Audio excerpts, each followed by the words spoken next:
انا في 2004 حضرت مثبطات المناعه اللي هي النهارده برشام بقى عادي، اللي هو مثبطات الحموضه، الكونترلوك والنيكسيوم والحاجات الدواء ده 2004 ما كانش عارف يدخل البلد ولا عارف يمشي. هو يقول لنا احنا في الرعايه شغلوه، بدأوا يحطوه بدل الزنتاج.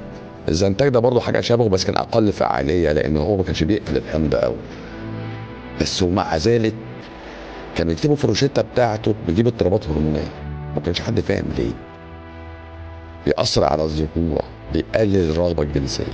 ده فين؟ ده في نشره الزنتاج. طب ايه اختلاف الزنتاج عن الكونترلوك او عن النكسل؟ هو نفس الفكره، انا هقفل حمض المعده بقى. يبقى الموضوع لازم تربطوا لي بحاجه.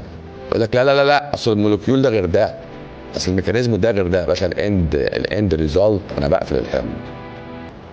فسنه 2004 لما تيجي تحسبها واحنا دلوقتي 2026، شوف في ال 20 سنه 22 سنه تضاعف حالات السرطان وضعف الانتصاب وسرطانات البروستاتا وسرطانات الثدي. شوف قد ايه بتضاعف. انا قلت دواء واحد، دواء واحد. كلمة خطيرة. ازاي راحوا الرعاية قالوا في 2004 ايوه طبعا، استخدموا ايوه استخدموه، بيتحايلوا علينا بيتحايلوا علينا. ما هو ما ده كانش شغالة، ده معناها مسألة تجارية بحتة يعني. ما هو طبعا تجاري. ما هو انت ده عشان تجاري تقوم تعمل كل الامراض دي من فيها الكانسر. هو ما يعرفش ده. هو حضرتك هو بيقول لك انا بقفل حمض. حضرتك انا عايزك تركز معايا بس.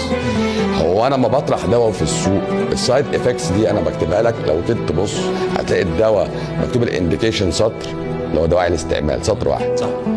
والسايد افكتس كتير. لا مش كتير، انت هتلاقي صفحتين ورا بعض بس مخطط غلطات كده. صح. يقول لك رير يعني نادرا ما تحدث.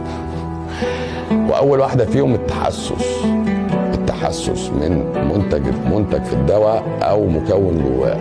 يقول لك اول واحده من موانع الاستعمال ان انت لو حصل الرجي توقفه فورا. يبقى انت مع كده انت تحت التجربه في كل مره بتاخد فيها الدواء، صح ولا مش صح؟ كم من حالات خدت مضاد حيوي بنسلين او يوناسين او مش عارف ايه وجاله بعديها حساسيه ومات مش حساسيه وخلاص. فانت حاططني تحت التجربه الشخصيه بقول لك وبرجاء اذا حدث تحسس مش التوجه الى الطبيب فورا. ده مين ده؟ ده النشره اللي في الدواء. هو حضرتك ازاي وانت كده ما بتقراهوش؟ انت بتقوم لافف البتاع اللي بتاع كبيره ورقه كبيره بتاع. احنا بنبقى معتمدين على الطبيب. انت يعني انا الطبيب ده امانه، ده امانه. بارك الله فيك. هنا بقى رجعنا مرجعيات.